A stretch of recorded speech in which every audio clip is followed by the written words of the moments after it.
Assalamualaikum warahmatullahi wabarakatuh.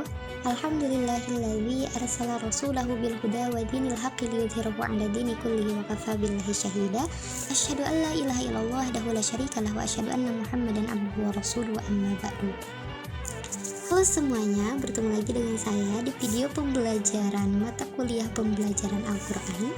Di sini saya akan mengkaji materi pembelajaran Quran surat Al-Isra ayat 23 dan 24 yang berkenaan dengan tema berbuat baik kepada orang tua.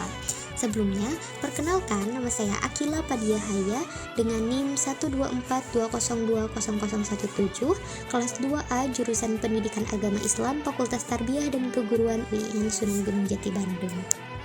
Oke teman-teman, sekarang kita langsung masuk aja ke materinya. Di sini ada pendahuluan. Al-Quran adalah kalam Allah yang diturunkan kepada Nabi Muhammad SAW dengan perantara malaikat Jibril sebagai petunjuk dan pedoman bagi hidup umat manusia.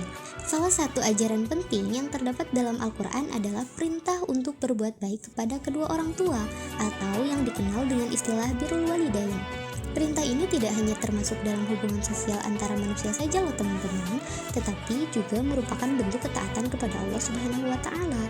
Jadi berarti di sini kita tidak hanya membahas mengenai hablum minanas saja, tetapi juga membahas mengenai hablum minallah, yang mana birrul walidain ini benar-benar diperintahkan langsung oleh Allah Subhanahu wa taala yang tercantum di dalam Quran surat Al-Isra ayat 23 dan 24. Allah Subhanahu wa taala berfirman, A'udzu billahi minasyaitonir rajim. Bismillahirrahmanirrahim. Wa qada rabbuka alla ta'budu illa iyyahu wa bil walidaini ihsana. Imma yablughanna 'indakal kibara ahaduhuma aw kilahuma fala takul lahuma uffin wa la tanharhuma wa qul lahuma qawlan karima. واخفض لهما جناح الذل من الرحمة وقل رب ارحمهما كما ربياني صغيرا, yang artinya, dan Tuhanmu telah memerintahkan agar kamu jangan menyembah selain Dia, dan hendaklah kamu berbuat baik kepada ibu bapa.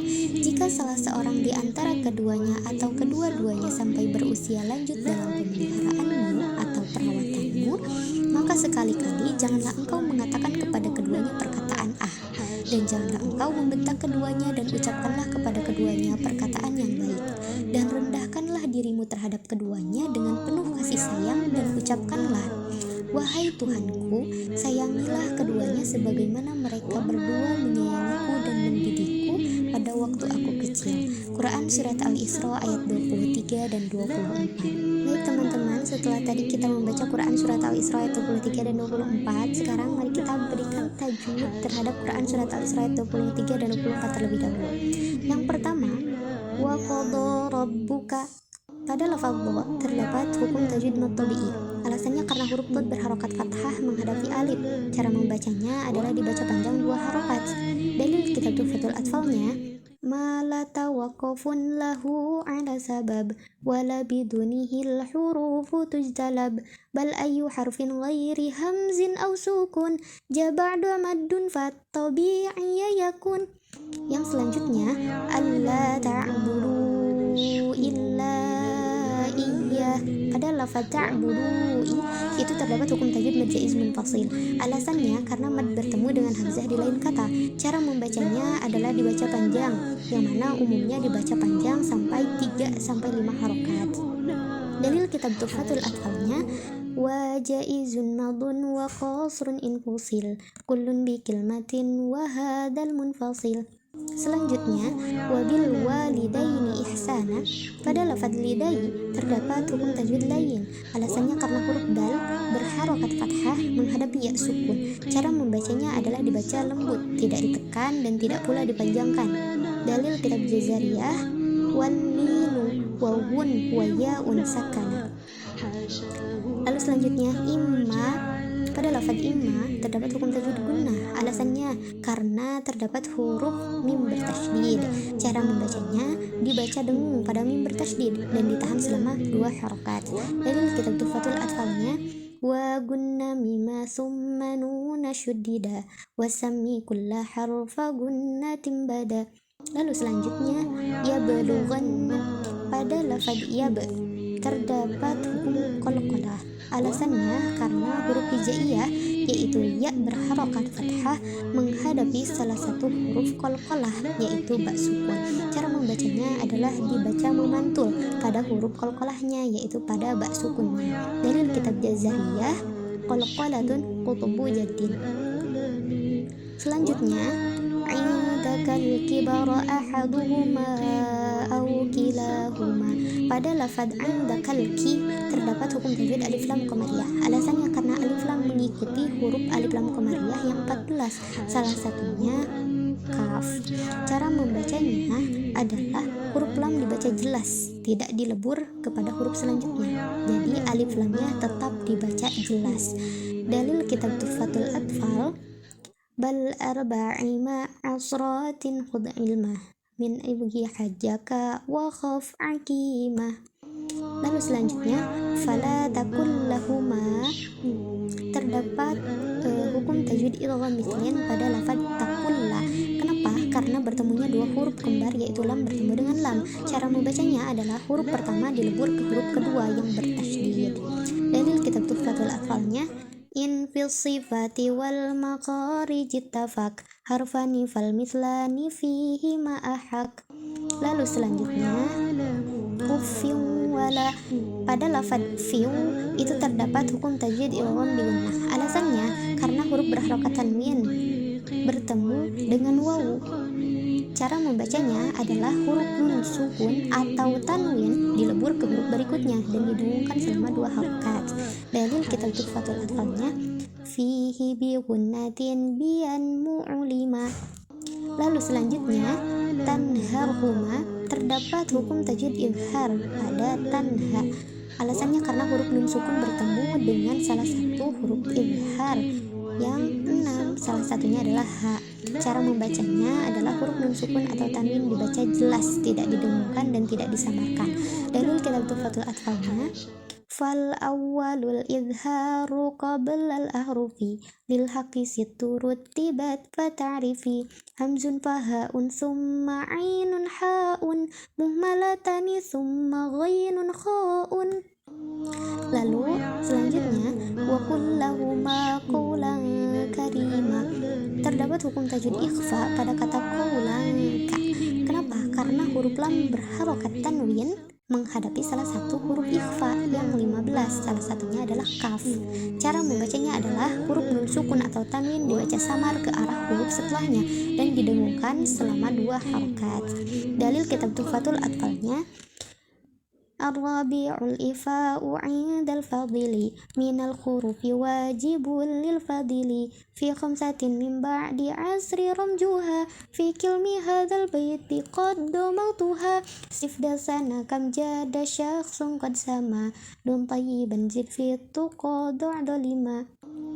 Lalu selanjutnya, wakhfid lahuma janahal dhulli minar rahmati. Terdapat hukum tajwid alif lam syamsiyah. Kenapa? Karena adanya alif lam bertemu dengan salah satu huruf alif lam syamsiyah yang 14 yang terdapat pada kata hadzulli dan minar rahmati, yang mana alif lam di situ mengikuti salah satu huruf dari alif lam syamsiyah yaitu za dan ro.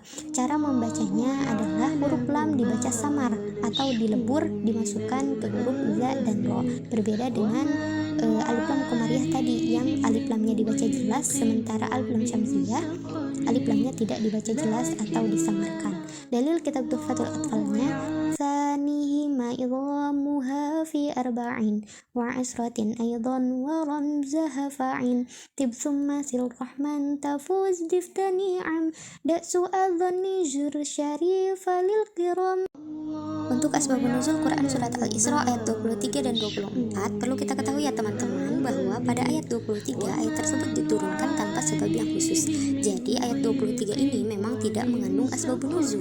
Sebagaimana Al-Qardawi pernah mengatakan bahwa di dalam Al-Quran tidak semua ayatnya mengandung asbabun nuzul.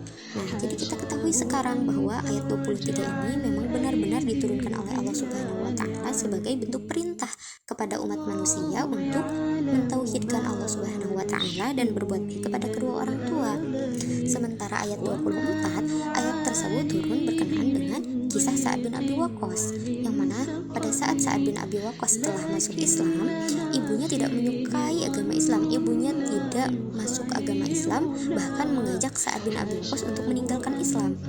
Namun pada saat itu Sa'ad bin Abi Waqqas menolak ajakan ibunya dan tetap teguh pada imannya, sehingga Allah Subhanahu wa Ta'ala menurunkan ayat ini sebagai peringatan kepada Sa'ad bin Abi Waqqas untuk tetap berbuat baik kepada orang tua meskipun berbeda keyakinan. Kandungan Quran Surat Al-Isra ayat 23 dan 24 berdasarkan beberapa kitab tafsir.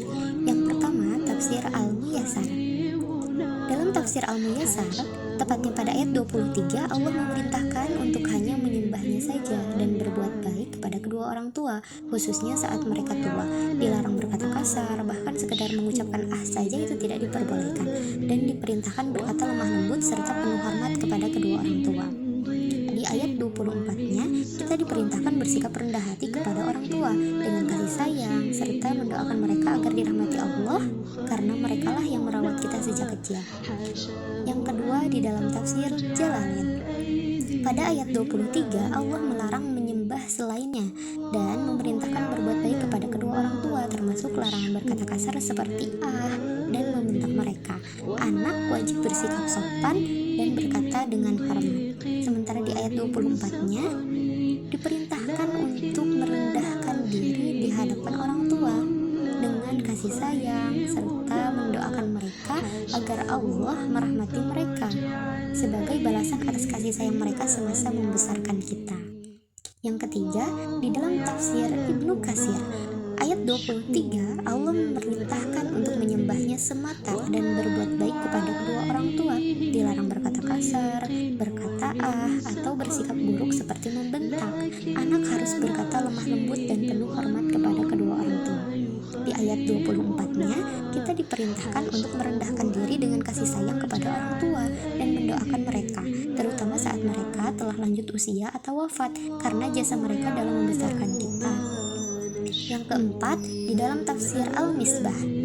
Dalam tafsir Al-Misbah ayat 23 dan 24 mengajarkan bahwa tauhid harus diwujudkan dalam tindakan yang nyata, dan bentuk utamanya adalah berbakti kepada kedua orang tua.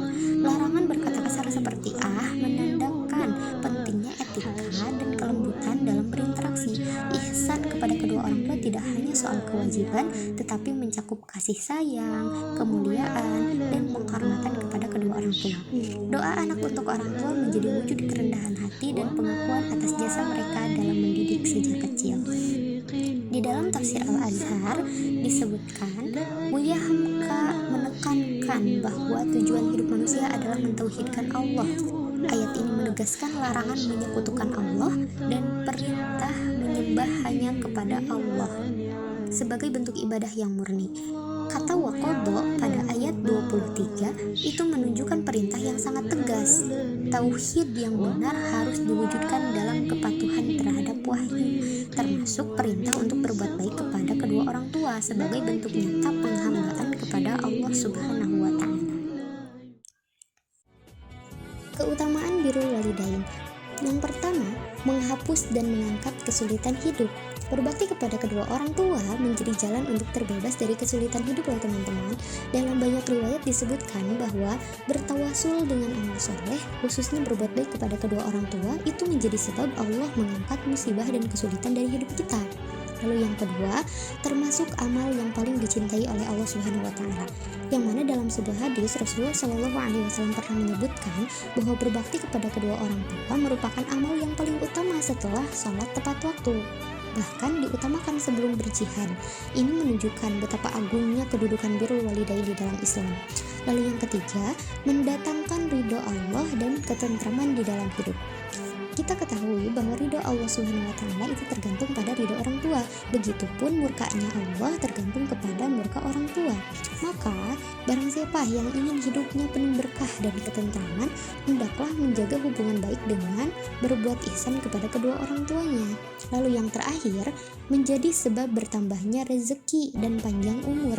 Rasulullah Shallallahu alaihi wasallam pernah bersabda bahwa barang siapa yang ingin panjang umur dan luas rezekinya, hendaklah ia berbakti kepada kedua orang tua dan menyambung silaturahmi. Ini menjadi bukti bahwa birrul walidain ternyata tidak hanya berdampak tentang ukhrawisnya saja ya teman-teman, tetapi juga kebaikan duniawinya juga tetap ada.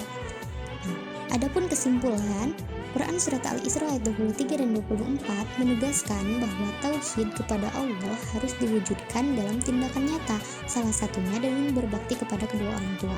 Islam memerintahkan untuk bersikap ihsan kepada mereka, terutama saat tua, dengan tidak berkata kasar, bersikap lemah lembut, merendah, dan mendoakan mereka. Birrul walidain adalah bentuk nyata dari keimanan dan tanggung jawab spiritual seorang muslim. Mungkin itu saja yang dapat saya sampaikan pada kesempatan kali ini. Mohon maaf bila banyak sekali kesalahan. Semoga ilmu yang saya berikan bermanfaat, khususnya bagi saya, umumnya bagi kita semua. Wallahu muwaffiq ila aqwamit thoriq. Wassalamualaikum warahmatullahi wabarakatuh.